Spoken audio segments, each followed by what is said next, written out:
Hey guys, Allie Clifton from the Road Trippin podcast here. Since living in LA, it's taken me a couple years to find exactly what it is I am looking for in my home and lifestyle outside of work. So if you're like me, you want to change of pace and are ready to take the next step, the nerds at NerdWallet are here to help you make your dreams a reality. NerdWallet's team of nerds research hundreds of the top credit cards, mortgages, and more so you can easily compare and find what's right for you. Maybe you're looking for a change of pace, a home big enough for you and your family to grow, with a basketball hoop up front so you can practice your three-point shot. NerdWallet can help you compare and find the smartest mortgage rate to get some room for you, your family, and your hoop dreams. Ready to compare your way there? Take the first step by discovering the smartest credit cards, mortgages, and more today at nerdwallet.com. NMLS 1617539. You have played for some ridiculously amazing Hall of Fame coaches. And I always remember your screens. That was payback for all the screens that I took. Your screens were the worst. Oh, my God.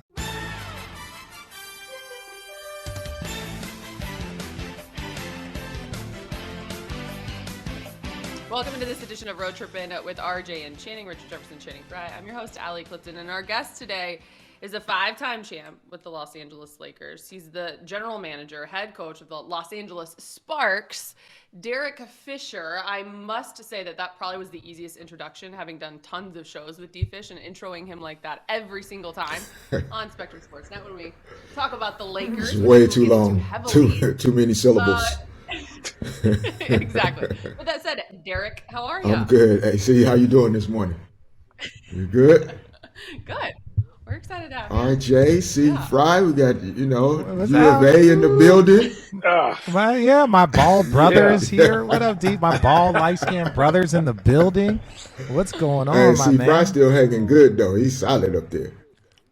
Man, listen, no, this ain't going nowhere. No grays yet either. Ooh, I don't know. See, this is the thing. He's 7 foot. We can't see that. We can't see that little circle. Richard, I'm part indigenous, Richard. This ain't going nowhere. If I grew it out, I would have part indigenous, luscious locks. You should, yeah. See, he stopped using the term Indian.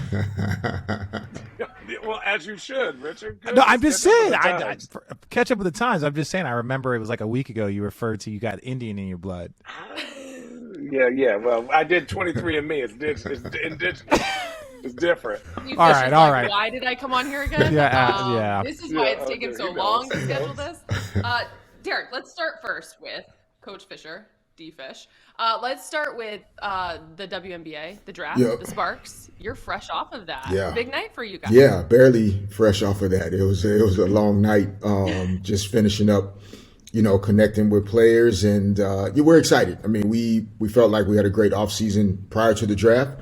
So we didn't go into the draft with really strong needs necessarily in terms of impacting our team this season.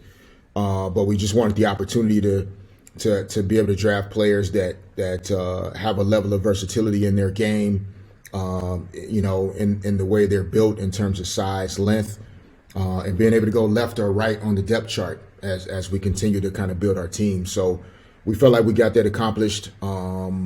Last night, and we're excited. Like it's I thought the WNBA draft was the best that I've experienced since I've been in the W. I thought the broadcast was quality, some of the features that they did on the players. So I thought it was a good night for the W overall, in addition to us having a good night.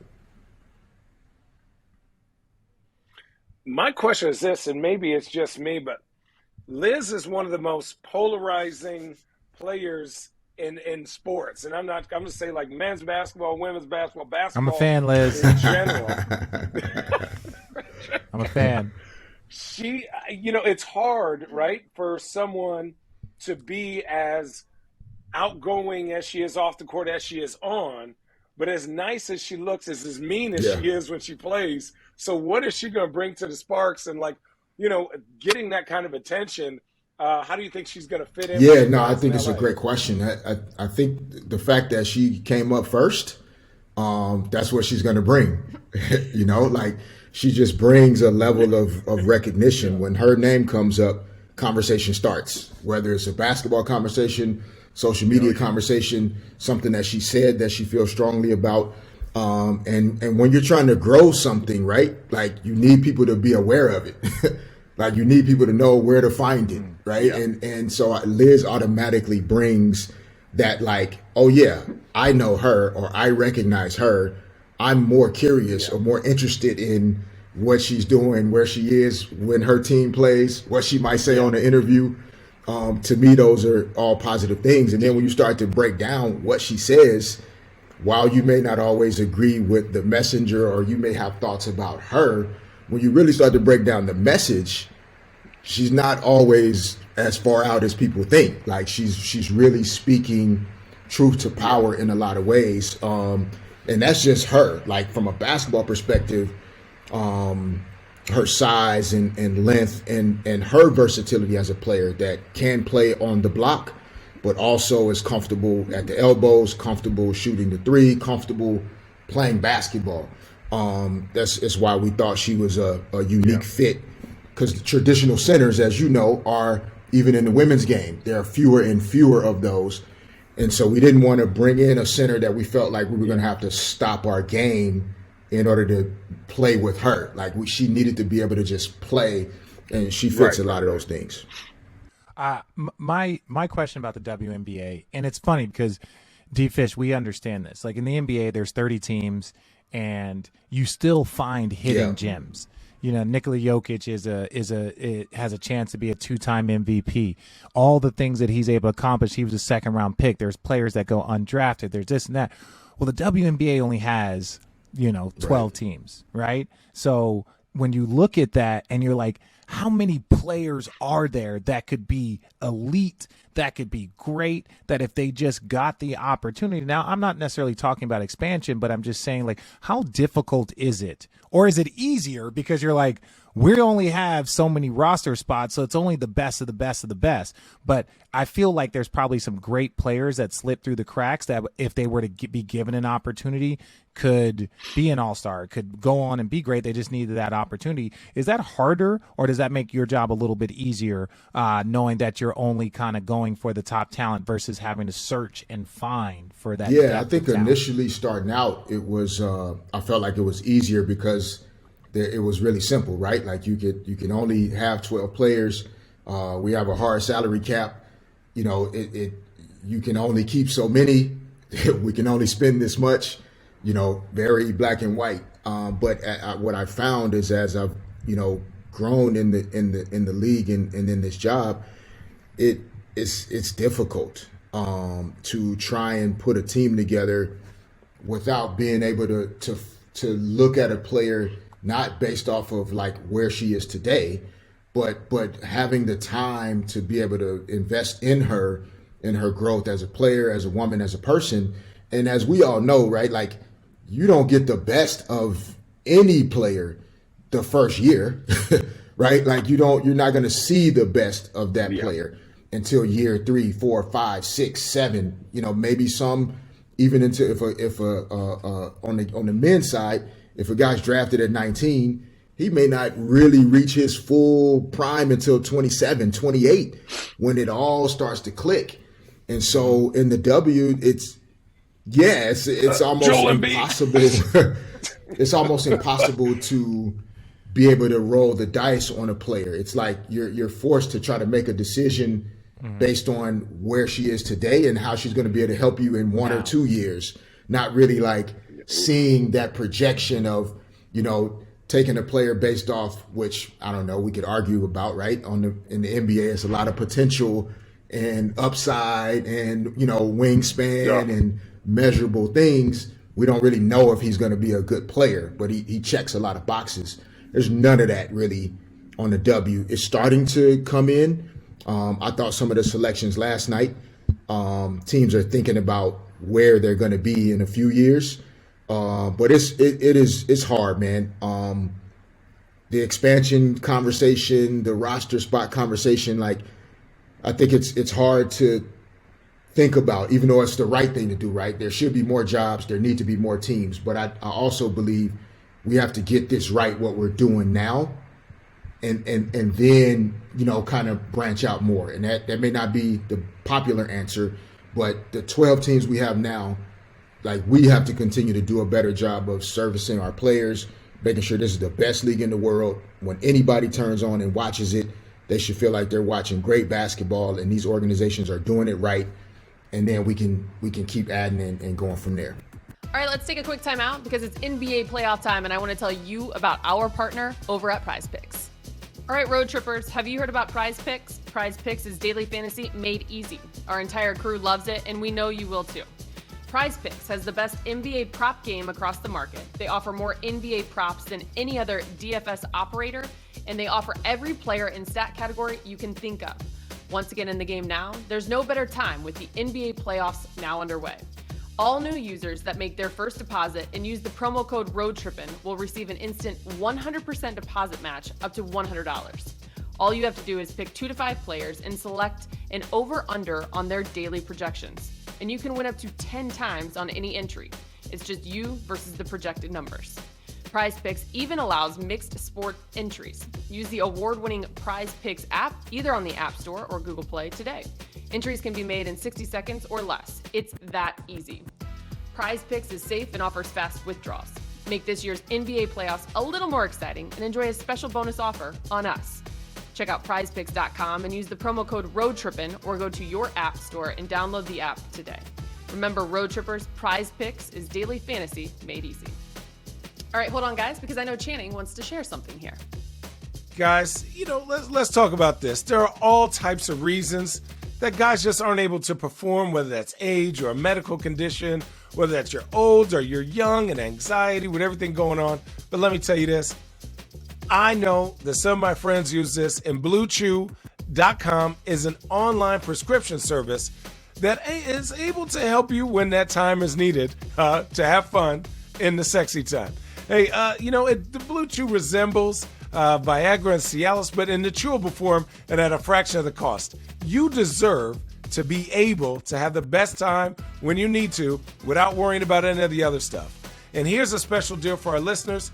Try Blue Chew free when you use our promo code Road Trippin at checkout. Just pay $5 shipping. That's BlueChew.com, promo code Road Trippin to receive your first month free. So you have played for some ridiculously amazing Hall of Fame coaches. And I always remember your screens. That was payback for all the screens that I took. Your screens were the worst. Oh my God! Right in that part, right in my nubs, right there. But which coach do you think had the biggest influence on you now? And obviously, the easiest answer would probably be Phil Jackson. But which coach do you think now you look back damn, I didn't know that was gonna be more my style that I like to play like. It kind of like coaches when I was younger, right? That I had a coach in junior high school that really started to put that battery in my back, right? Because I wasn't always I'm going to be this, right? I was very rarely the best player on my team. I wasn't top 100. I wasn't none of that. So having a coach that started to see things in me, at a young age to say, nah, you can do this if you really, want to get after it. So that was, one of my junior high school coaches. In the NBA, I think Phil, beyond playing offense in a way that allowed for Hall of Famers to eat, as well as enough room for other guys to eat, it was really him kind of bringing to us a level of ownership and accountability, right, as a player. Because we if you come up in the wrong situation or you get comfortable placing blame elsewhere, right? It's coach didn't let me do this, referees, oh man, if they would have just let me rock, I could have been. He just kind of wiped all of that out for us, right? We had flamed out in the playoffs the 3 years prior to his arrival. And in our minds, right, it was all these other reasons why it didn't work out. So when Phil got hired, it was kind of all right, so he just won 6 championships in Chicago. And so therefore, all the excuses were gone. You know what I mean? Shut up. Shut the fuck up. Shut up. Yeah, it was nothing Shut you up could say. and listen. So now my dog is trying to get in the interview. And so, so I think Phil really kind of helped me transition from mine's chilling. even thinking that I could put any type of blame elsewhere. Like if I wasn't performing well, that was on me. Not Shaq's fault, not Kobe should have passed more, not somebody should have set a better screen. That's on me. And that to me changed the direction of my career. Yeah. Wow. Well, not to say that that's weird that you say that, and then the Lakers have their situation where it seems like the blame is gone everywhere. Right now, everyone for this team, and obviously, has Hey, said, Rob oh, said well, it. Rob what- said it what? yesterday. We're not going to start playing the pointing fingers game and blame game. They don't need to start. They've been doing it all season. That's what I said. They've I was like, been- wait, they're start. bad. You were in the middle of an They're done interview for it. doing the Rob blame said game. that, but he also did take full responsibility and accountability for everything that happened this season. Is that what you I wait? just Is wanna know go ahead, Channing. From D. Fish's perspective, that's what I just want to know. As a coach, he's been a coach, he's been a player. Now a GM. What is his perspective? Yeah, and so now GM also. So he is the foremost expert. I wish I was an on what's- expert. Like, what is his opinion on I'd this? put that in a bottle and and I wouldn't have to work so hard. I could just sell my expertise out the bottle.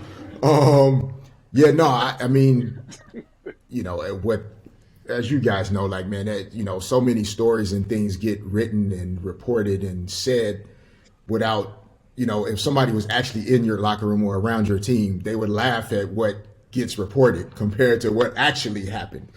So I want to start there. But I think second, like in a team situation, man, everybody has to take responsibility. And players have to take responsibility for, I could have been better coming into this season. I could have been in better shape. I could have worked on a particular part of my game more. I could have thought about our roster once it was constructed and figured out, okay, maybe this is how I used to play. But in order for me to help this team, I'm going to need to be a little bit better at catch and shoot. Or I'm going to need to be a little better at this particular skill because this team is different than the teams that I've been on before. Coaches, like, we literally stress ourselves out because we always take the blame.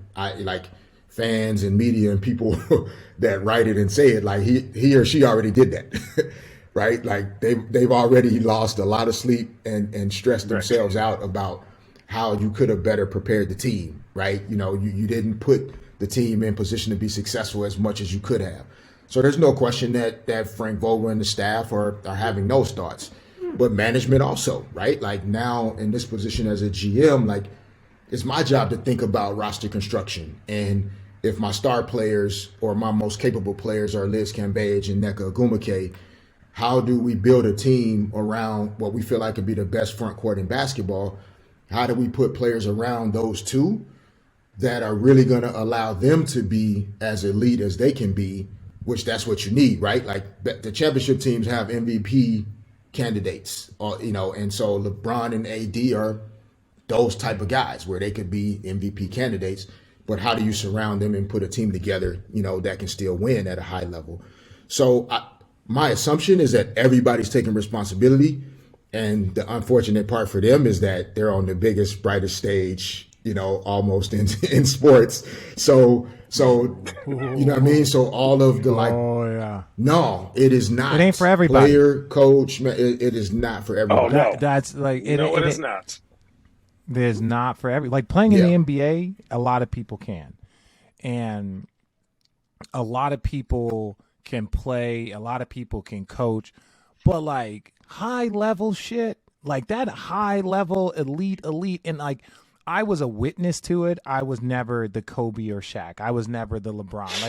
Like that goes without saying, but it's like I felt like I felt like in my career playing in 4 finals, Channing, you played in like one and a half. You didn't win. I want your Yeah. best So- memory from 2002. Till your boy came. You were My over point till that I'm saying to D-Fish, bless the you point that I was today. trying to D-Fish is that I think that our perspective is different. our perspective of a champion is, okay, those are our horses, LeBron and AD, Kobe and Shaq. You know, it was LeBron and Kyrie and Kevin Love. Those are our horses. Yes. How do I fill in the gaps to make us unbeatable? How do I fill in the gaps, whether it's defensively, whether it's rebounding, is it steals, is it communication? Like, that's the responsibility of the Channing, of the Derek Fishers, of the me, of the Rick Foxes, like, and the Mac Truck. You know, you weren't a great player, you know, yourself. What? Oh, no, Mac she Truck, got buckets obviously. though. She She got knows buckets. the deal. The Mac, But hey, if you need a good oh, one, did Mac she? Truck Oh, Daddy, we are her number one hype machine. Let somebody say like about, oh, why is it that there's females? And you're like, wait, what? Like, no, that's Mac Truck. That's like if you didn't play Division I college basketball, you're not allowed to talk. Right. But what do you think the difference is for a championship level, let's say, role player? Because either they make it seem like it's a star and a role player. There's more levels to it. But like, as a person that won 5 championships, and I believe you were a starter on first all one of those I came teams, off the or bench. on like, Well, you were a 'cause starter. Ron You were a starting Harper- point guard on. Ron Harper was the starter that first year. Yep. Yeah. So you know, what do you think the difference is of being a championship? Man, I think it's level changed a role lot since we were doing our thing. It's always been difficult, but now like role players don't get to hide as much. Like we could kind of sometimes, like Kobe and Shaq took a lot of heat when at times like the rest of us were sucked and they were doing plenty, right? Or Pau Gasol and Lamar, their talent. If we came up short, a lot of times it was things that, I was getting older, not as quick or fast and being able to do certain things, or other guys where we could have gotten better. But the star players usually are going to be stars. I think the difference now is that, I think guys coming into the league, like they're taught the game a different way.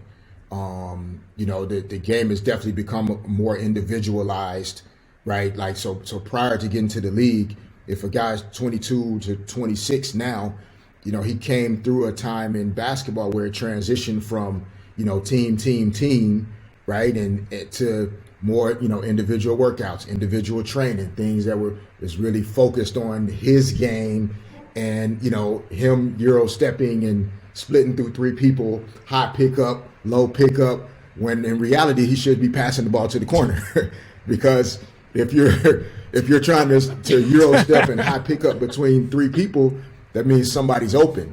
And so when we were taught the game as a role player, you didn't take those risks. We weren't taught to take that much risk as a role player. We stayed in our lane, we did our thing, and we kept it moving.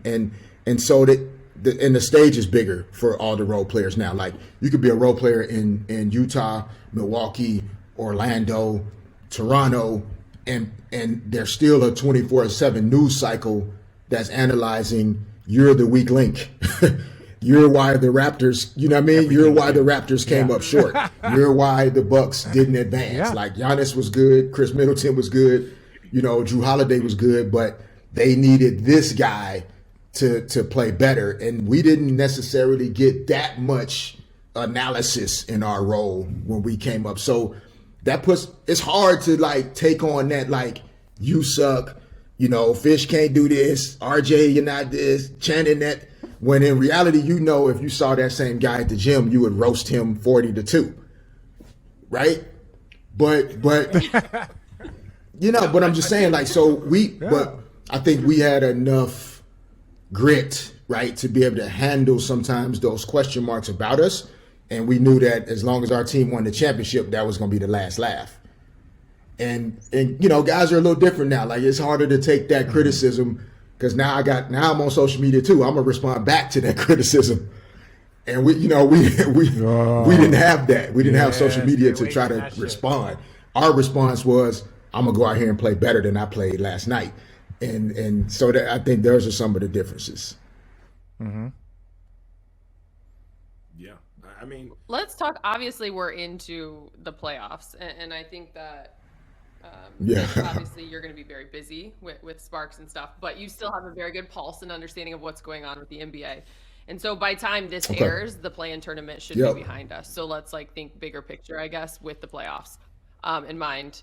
Is there any one particular matchup for all three of you that you guys are looking at, you're excited to watch? I did just come across, I didn't realize that the number 1 seed in the East has not reached the NBA Finals since 2017. Obviously, Miami is there. There was a report that came out. 2017? Oh, I don't know. You may have been. Were we the number 1 seed 15, in 17? 16, and 16, 17. Yeah, we were beating the junk out No, of we people. weren't the number. When did Toronto? No, because Toronto knocked us out. So was that the year Toronto won? No. No, you made the playoffs, or you made the finals in 2017. Remember, that's when KD Were we beat the shit out of us. We were trying to. Yeah, but were we the double-team number Steph 1 and seed lead that to year? beat I them. thought Toronto was the number. Didn't Toronto? I feel like one of the years weren't we? Were we a number 1 seed both No. years? The 15, 16, we weren't. Because remember, we lost to Detroit. The last game of the season. Remember, we played Jordan McRae 48 minutes. And he was Anyways, dying. with that said, it has Anyways, been I'm since just then. confused. Obviously, you have Miami in the number 1 seed right now. There was a report that just came out, an article that I read that the Heat culture may be wearing a little bit on Jimmy Butler. But nonetheless, who do you guys have your eye on here in the playoffs? Who are you looking at?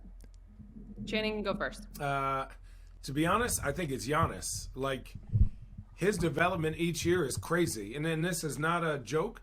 You could be in the most improved, right? Like, if you look at what he's done this year, he's shooting more threes better. His mid-range and post-up is better. His decision-making is better. And yes, I think Drew Holiday being sort of healthy the last half of the season has helped. Chris Middleton didn't have a great year, still balled out. Didn't have Brook Lopez, right? Until the last, I think, 20 games. Bringing in Serge. I just think Giannis has figured out how to be a 8 out of 10 on a cruise, right? Which is scary. And then on games where he goes, oh, y'all thought this dude was better than me? Hold on one sec. Let me put this at a 10 real quick.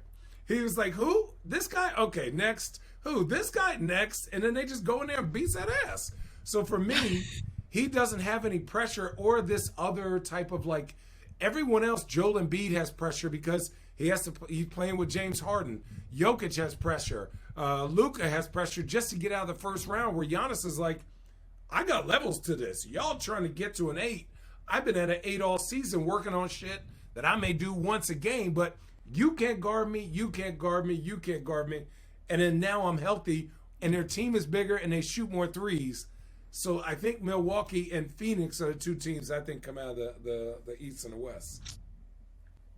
As far as the postseason, I like your point about, like, I think before Giannis's career is done, he's going to be at worst, like barring injury, at worst, I think he'll be a top 15 player. And I think if he continues at this pace of just consistency, not like he's going to be in the MVP conversation again. So we're going to have 2 MVPs. Then last year he didn't really get a lot of attention. Then this year he's back in the conversation, similar to LeBron. If he does this another 5-6 years, which he's very capable of doing it for much longer than that, like, this dude is going to have the potential to be somewhere between 10 and 15 all time. Right? Defensive player of the year, 2-time MVP, NBA champion. Let's say he sprinkles in 2-3 championships. He wins 1 more MVP. That's 3. Like you're putting him up there with Larry Bird. Like, you're putting him up there, like, defensively. And, like, we're not even going to talk about the rebounds, the blocks, all the things that this man is able to do. We're able to literally watch a guy that before his end of the career could be a top 10, 15 player. So, like, your point about Milwaukee not having pressure, I think I'm really excited to see what, some of these teams, I think what Phoenix does, how they had a great regular season, how they handle the postseason. And even, I want to say Memphis. I'm excited to see, what Memphis is going to do. Are they going to be this year's Atlanta Hawks? Are they going to be the Golden State Warriors from, 5-6 years ago when Steph and Clay finally kind of really bursted on the scene as a team that needed to be paid attention to and then turned into champions and then a perennial champion? So I think there's a lot of cool storylines. I think Boston, not enough people are talking about them. But Miami, if we're going to talk about the Miami culture, D-Fish, the Miami culture has been the Miami culture since we were young. Right. That is what it is. It ain't for everybody. Like, being consistent and playing at a championship level, and I think Jimmy Butler is one of those guys, but he has to understand that shit is taxing mentally, physically, emotionally, and Miami doesn't care because that's their formula. And it's the hardest thing, I think, in sports is trying to find people, correct me if I'm wrong, D-Fish, that can fit the championship formula. because this shit ain't fun. It's not fun. It's you don't win because you enjoy it. You win because like that's what you have to do to just breathe and survive and to be happy. In 2002, when that series ended, both of my hands, like every finger on both hands, were in so much pain. I literally remember telling Rick Fox, "I'm so glad we do not have another game to play. I'm glad this season is over. I'm happy we won the championship, of course, but I don't know if I could have played another game." Like, that's how uncomfortable it is physically to like have to be consistent, right, from day one all the way through the end of the season, and then to have those expectations year in and year out, and not necessarily be able to let the air out of the balloon, because if as soon as you exhale a little bit, there's another team, another player, it's like that's why I try to retire. It goes quick. I tried to retire the champion. So I don't want to do this anymore. I'm good. Like I was like, it's no fun. I'm borderline. Yeah, it's no fun right to now, like I'm not sleeping. because you almost become obsessive in a sense, which manic. is unhealthy sometimes. Even just take the almost part out. Almost. Take the almost part out. Tell the people that we're here to tell people the truth, Fish. And there is none. And there is no balance. There is and no I'm not balance. even saying that because that it's right, but it's right. It's only right when you win it all. Otherwise, you feel like a psycho for being that obsessed with something, and then not being able to follow through on it, like not getting it done. Like it drives you insane. So yeah. Can I ask a question really quick on that thought, really quick before you continue? Because all three of you, I feel like, went through those phases, and I was with these two when they went through their psychotic phases during that championship year. Where does that come from? Like, is it placed on you from, like, is it within you? Is it who you are? Is every player on those championship teams like that? Is it the guys that you played for? I don't know, LeBron, Kobe? That's a good question. Like, I think it's a combination. Where does it come from? Yeah, you gotta have a little motherfucker in you. Like, I don't care where you from, the suburbs, what continent, what country. You either got something like, is this more important than you breathing? Yeah. Right? You gotta really think that, and you gotta, like, when he says obsessive, like in the NBA Finals, I knew I wasn't gonna play. I still could not sleep, and I was like, if something happens and I need to play, how do I prepare myself to play guards? Like, how am I going to guard Steph? So, Richard knows we're up in the gym 7:00 in the morning, and we're working out like it's training camp just in case I might need to play. Mm-hmm. And I'm watching just as much film as the guy who's going to play 48 minutes just in case, so that I can call the game like, hey, watch out for this. Don't back screen. Like, and we knew we weren't going to play. Everyone's stress level was above their head, and spending 18 hours with the same people over and over and over again in a high stress situation. It doesn't matter money if you involved. Because at that point, legacies. You love everyone. It don't matter if you hate that guy. You fucking learn to love them, and it's you versus them. We were making stuff up just to hate the Golden State Warriors. They were like, hey, Mozzie, they said your commercial about the Boo Garden sucks. They're like, shit, like you were trash at Kansas, like all type of shit. Like, oh, what? Yeah, fuck that dude. You know what I'm saying? Like, any little bit. I think. Yes, psychotic. Any little bit. No, I was going to say, too, like, I think there's a point, too, at least for me, where a lot of, and this is the part that's hard for us as we transition out, right, is so much of our athletic careers from even when we were young boys, it becomes a part of your identity as a person. And so it takes a while for us to like separate that as we get older and we become more veteran guys and, family and kids. And we start to realize that that's not actually who we are. Like, that's just what we do. But there are points in your career where it is such a heavy part of your personal identity that the obsession and the anxiety is coming from the fact that if we don't succeed, like I'm crushed. Like, personally, I am hurt. Like, This is not just a job. This is a part of who I am. And if I fail at it, that means that something is wrong with me. I failed. Well, okay. So like, and I think this is a great perspective, Ali, as a competitor and as a D1 athlete. Your only goal is to be the best version of yourself, right? Like your goal is not I'm not trying to be Kobe Bryant. Like we played against you and you weren't trying to be Jason Kidd. Like Channing's not trying to be fucking Dirk Nowitzki. No, but we're trying to be the best version of ourselves. That was a lame attempt, bro. Trying to be Shaq. But that being said, is that you can't accomplish getting there and all this stuff without being obsessed. You can't. There is no balance in championship. Like no one has ever looked at like Michael Jordan, Kobe Bryant, Larry Bird, like Giannis, Braun, and be like, you know what? Those guys have a good balance. That's not what no one. And again, that even trickles down. It's like, look, I might work out 8 hours a day, and I might be able to be considered all-star level caliber at my prime. Kobe can work out 8 hours a day, and he can be looked at as one of the greatest of all time. It just means that Kobe's being the best version of himself, and I'm being the best version of myself. It still takes the same type of psychotic, obsessive, over-the-top passion that's not healthy. But I'm not trying to be healthy. I'm trying to be a champion. They're two different things, people. Right? Anybody that says that they became the greatest or the best or excelled in a field, and I think that's to your question, Ali, about earlier it, about you're lying. That's where the Kobe, you're LeBron, absolutely lying. I'm sure Michael Jordan, Magic, Larry Bird, like that's where that connection comes in, right? Is because you're next to those guys, and what Richard just described. They ultimately trust the guys that have that same thing. Right. And so there's a reason why they win championships with certain guys next to them compared to others. Not because other guys aren't talented, but they learn to they connect and they relate and they Say it trust louder.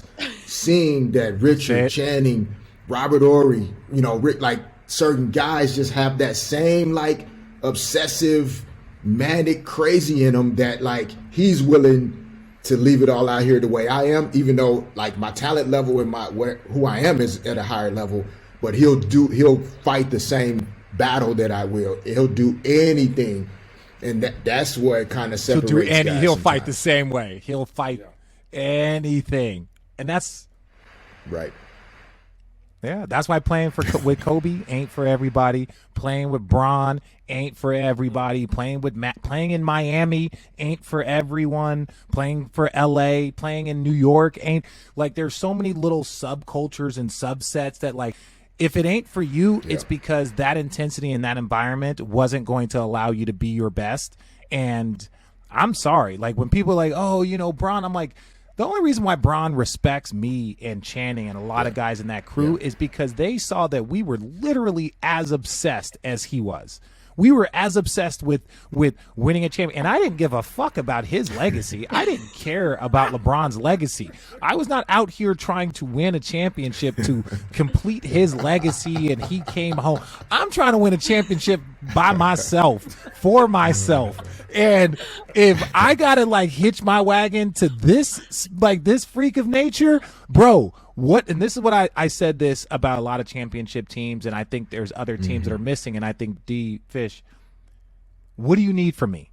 Like you could go to Kobe and just be like, yo, bro, all right, game 6, like what you need? Like tell me what you need so you ain't got to worry about it, right? And it's the same thing with like Channing Frye or myself. It's like, Bron, like what you need tonight?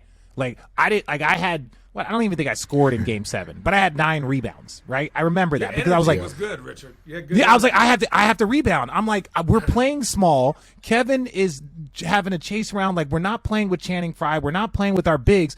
So I got to rebound. And I was like, let me go out there and grab every rebound I possibly can. And it was like, because that means that's one less thing for our great players to have to worry about in that space. And so when people always ask me, oh, I want to make it to the NBA, I'm like, bro, I'm rooting for you. But I'm rooting for you. But unless you realize like the 6 hours that you would have to play by yourself at 15 in a park, just working on shit, like, people don't understand, and it's hard for them to understand, and you try and be respectful, but it's like you have to be psychotic. You have to be talented and psychotic. Yeah, people forgot. Chris Bosh didn't even score when Miami beat San Antonio. And that's if you 7. watch that game, Chris Bosh was an absolute defensive animal, and I think they played Tim Duncan straight up. So he was like, don't even worry about me touching. He was gassed the whole offensive thing. He was like, I just got to keep Tim Duncan from scoring. He was, dude, I've never seen, and Chris Bosh is an all-star. He's one of the hardest forwards I've had to guard, right? And in our years, there were some, going down the Western Conference, you had some beasts, right? Between LaMarcus, you had Steven KG. Jackson. Yeah, KG. Then you go Kevin Love and Prime. Then you go Boozer and Mehmet Okur, Amari. Then you go Powell, Bynum, Elton Brand, Chris Kaman. And then you got Yao, So Dirk, now we know why you were so that stressed was my and couldn't rotation sleep. of the Western Conference, not including David West and Tyson Chandler. I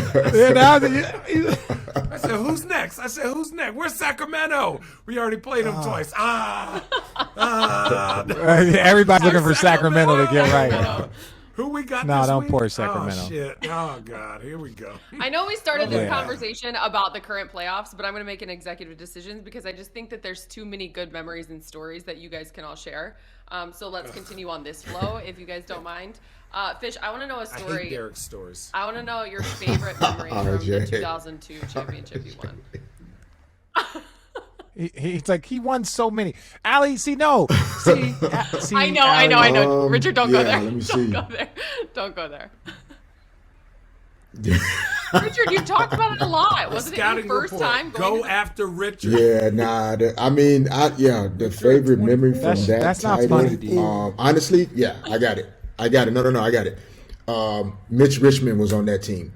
He's like, of the 5. And for me personally, like when the buzzer went off, my emotional response was hoping that him experiencing winning a title in his career was I hope it meant the world to him. His role was different. He wasn't the same, Mitch Richmond that we knew from Golden State and Sac and all those years, but he still was a guy that I just had so much respect for. And that to me, that was my favorite moment. Just after the buzzer went off, He's a monster, knowing that he could put NBA champion on his resume, on his Hall of Fame resume. That was a great feeling. I got to keep that 100 on that. That was the best feeling. Oh my gosh, and it was hard though, RJ, to everything we just got through talking about. Yeah, Mitch Richmond struggled that year. Go ahead. Because he wasn't asked to be Mitch Richmond on a championship team, right? So he came from 20 a night, 18 a night, and literally probably only had to score 6, come off the bench, sometimes play a lot, sometimes didn't play that much. And that's a hard thing for a grown man with big ego, with world success in his background. Now you're going to come tell him he's supposed to come off the bench and play 9 minutes and score 3 points? And have to go home and listen to people act like he can't play anymore. Yeah. You're like, yo, man, what's going on? Yeah, it's like, no, but defense. I thought that to myself. Yeah, I thought that to myself. I literally thought that.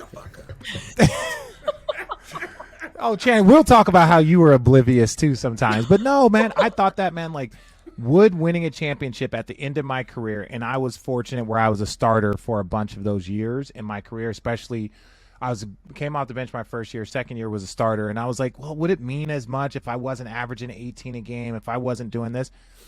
Damn right it does, because your role is different, because people don't understand how much it goes into myself and Channing and guys in like Mitch Richmond's role. Without Mitch really knowing it, he inspired you to go play your best version, right? Because you're always looking for how can I find new inspiration? All right, we got 3rd championship going for a 3-peat. Well, that's my guy. I fucking love Mitch Richmond. I respect him. I want him to have that on his resume. That's how much I care about my brother next to him and how much I respect him. I'm gonna go keep pushing myself. We saw it with Jordan in in The Last Dance, how he would just make up ways to keep motivating himself. And I definitely thought, I was like, oh, what I mean is that shit meant so much.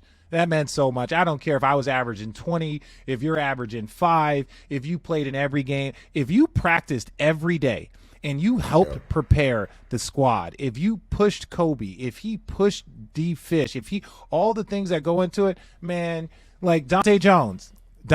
People don't know Dante Jones, perfect example, joins our team literally the last game of the season as a final roster spot. And Dante's in shape. Remember, he almost died on the Versa Climber because he went from like G League. And I'm like, Dante, you are 35 years old. You haven't been in the league all year long. You signed in 10 days, and he joins the squad. He had 5 of the biggest points in game 6, game 5. Game 6.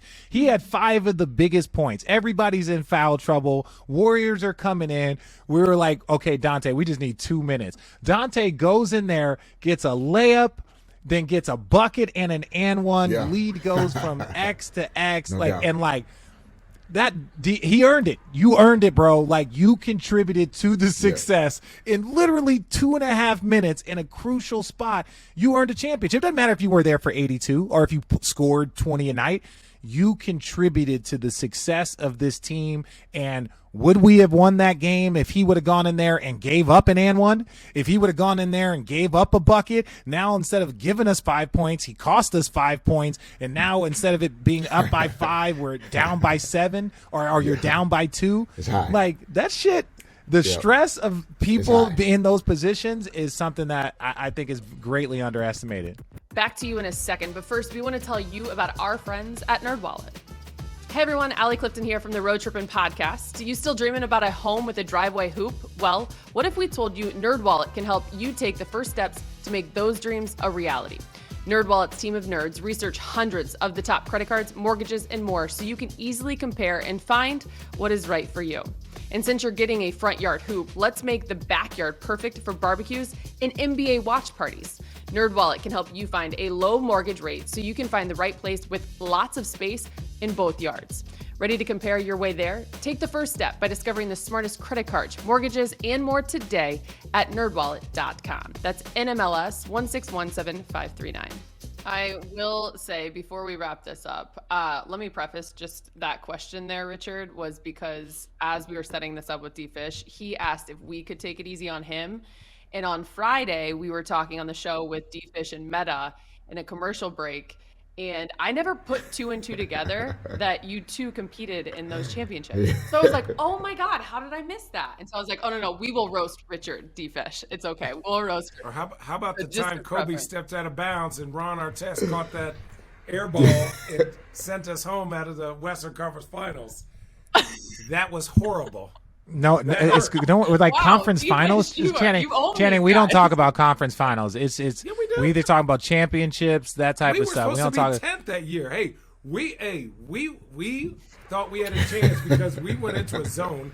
Andrew Bynum and freaking Pau Gasol were barbecuing Amari, so we were like, damn, okay, we gotta do something different. And to mess with the triangle, you just go in the zone so that they can't do that little Chicago screen where his little ass is elbowing the shit out of you. So we just like, Amari, stay here. So we had to teach Amari a 1-3-1 zone, and he kept messing it up every single around day.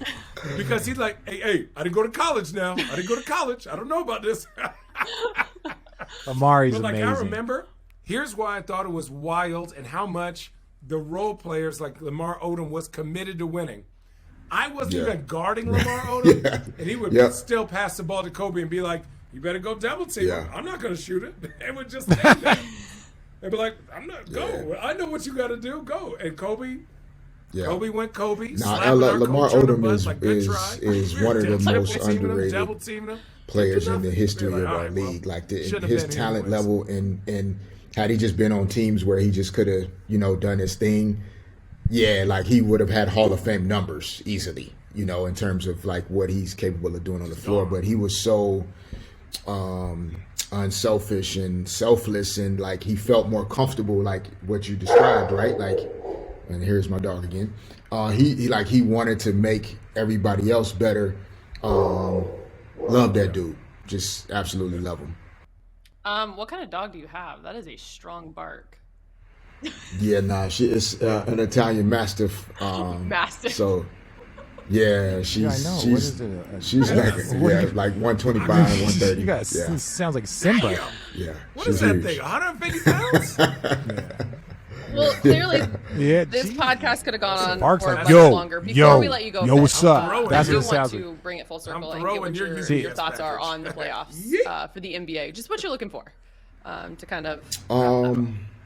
Yeah, no, I think, this is one of those years where with COVID and health and safety protocols and the injuries and all of the like inconsistencies of the regular season, in my opinion, it's hard to really measure, probably other than Phoenix, like who really at their best is capable of winning it. I think to RJ's point, Milwaukee probably in the East, when they're healthy and at their best, like to me, they are the team that comes out of the East.